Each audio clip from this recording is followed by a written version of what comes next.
Hello once again. Hey, it's Dan down here in the workshop. I'd like to give you an overview of my new acquisition. It's called the Lucky Gallon. This is a third airplane in a series of airplanes made by Hobby King. It celebrates the Reno air races. The first one they made was based on a P-51. I think the second one was based on a Hellcat. And this is their third plane in a series. It's obviously based on the Corsairs, you can tell by the shape of it. These planes were used in around 1946 at the Reno air races, and supposedly this one averaged 357 miles an hour in the races.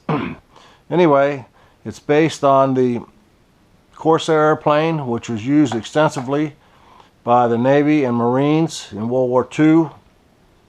Great fighter. The Japanese used to call them Whispering Death, because when they went to dive, these things down here, you can't see them too well, but that's where the air goes in and cools the oil coolers. And when they're in a dive, the wind goes through there. I guess it makes a whistling, a real distinct whistling sound. Anyway, this particular plane, it's not a converted military plane. It was built by the Goodyear Corporation, had license to build them. And this one was built strictly as a plane to race at the Reno air races. It's a hand launch airplane. All in the series are hand launch. You can see there's no wheels on it at all. There's nothing. You have to launch it. The only thing that's good about it is it's got heavy, right here, these are the skids. This is heavy duty plastic. This is heavy duty plastic. This is heavy on the cowls, heavy duty plastic. So when you skid it in, it should be all right. And they've got plastic coverings over the servos here on the aileron servos. So it's easy to build. There's only 3 screws. There's one in the back, which goes in right here. After you push in this horizontal stabilizing, a metal screw goes in there. And then there's one inside here where you put this wing in, and then there's a screw. It doesn't go through here. It goes down from the inside. It's a little different. I'll show you when I open her up. This is a 4S airplane, so I had to buy some more batteries. Here's my good old Turnigy 2200. I've got lots of these, but they're not 4 cells. The ones I got, the older ones, are 3 cells. These are 4 cells, so it gives it quite a bit of punch. I've got 2 of these so far. Just ordered 2, and I'll show you inside, show you what it looks like. It has a really pretty bullet nose on it. This bullet nose is aluminum, and you can see it looks almost like chrome. You spend a little time, which I did, tinkering around, and you just buff it up. I use that little buffer down there, if you can see it on the floor down there or not, but that's a Harbor Freight buffer, 6-inch buffing wheels. You put on there, and you put some Rouge or some Tripoli and the different kinds of buffing compounds, and you buff that up. Look at that, and it looks like this, almost looks like chrome. It's so shiny. So anyway, this is a regular squeeze type collet. It's a little bit different in that it's got flats on it for a wrench.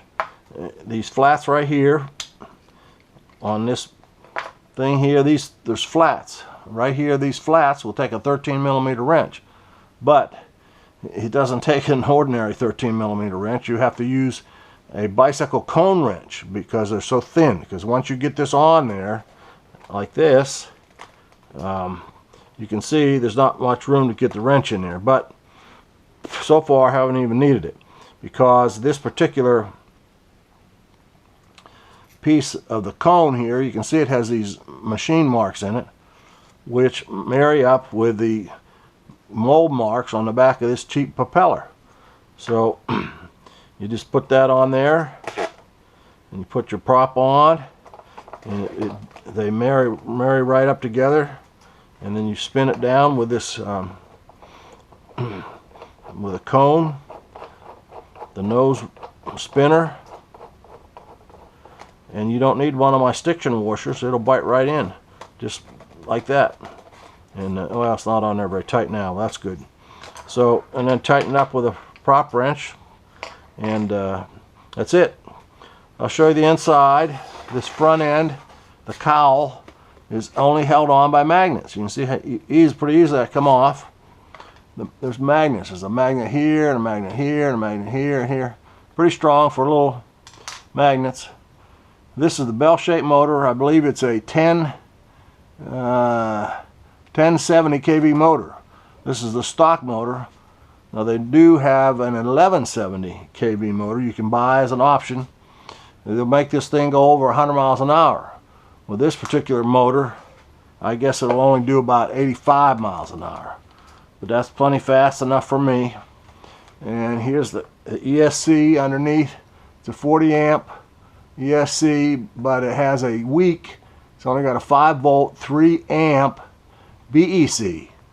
And so that BEC is probably not strong enough. You need about 5 amp 5 volts to drive the gyros, the Hobby Eagle ATL gyros that I like to use. So I'm going to try to fly it without it. We'll see how it goes. So to get this set up, you have to put these batteries all the way to the front of the airplane. I mean to the front.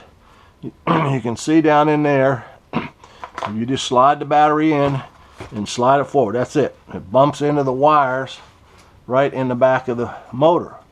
And I had to set it up that way. You have to take these wires, I hope you can see down in there, put them off to the side, push them out. This one here is the channel 3 wire. Push it out of the way, flatten them in the front. Had to put a few extra cable ties, a little bit of glue on the side of that, hot melt glue, keep them out of the way, so the battery will slide right in there. And you can see there's no Velcro on them, because if you put Velcro on them, you couldn't get it out. You couldn't, so you just slide that in. I'll get it all the way forward, like so. And then I took a trick from Adam on the Model Aviator channel, YouTube channel. It's a real good channel. If you haven't seen him, you need to. So he uses on his canopy, he used a piece of plywood. Well, what I did, I just took some piece out of an old foam wing, cut it on the bandsaw, shaped it up, fit in there perfectly, just about. Just cut it, notched it, put it in there with a good old foam tack glue. So you get your battery down in there, and you get it plugged up, and you tuck the wire over like that, and then you put your tongue down on there, and boom. So once that's in there, you can see that battery will not slide. It's on. It's in. So yep, I hope that works out pretty good. Should. Let's put the front end back on here. Oh, while I'm in here, I got her open. This is where the other screw is. This is to hold the wing on. You can see that right here, I hope, right there is a nylon screw that goes down into the wing, holds the wing on once you get it pushed up in there. So let's see, we'll take this out for now. 4-cell battery should really zip.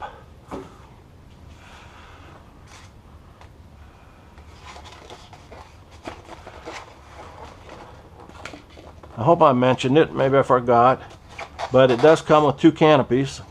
It comes with this one here, solid color. It also comes with a clear canopy over here. You could put on there, you could put yourself a little pilot figure in there, but I'm not going to bother with it. I'm just trying to get it to fly right now. Might be something I'll do later, but you can't see the pilot. It's not like you can taxi it around looking at the pilot. It's so I think this will do me just fine. Put the front back on. Where is it? There we go. Put the nose cone on it. The cowling, not a nose cone. Those magnets just hold it in place. That's all there is to it. And slip the prop back on there. You usually just hold that by hand, I think. Or you get your 13mm bicycle cone wrench. You can put down there on that flat but this looks like it's going to tighten right up. Anyway, there we go. And she spins up real nice.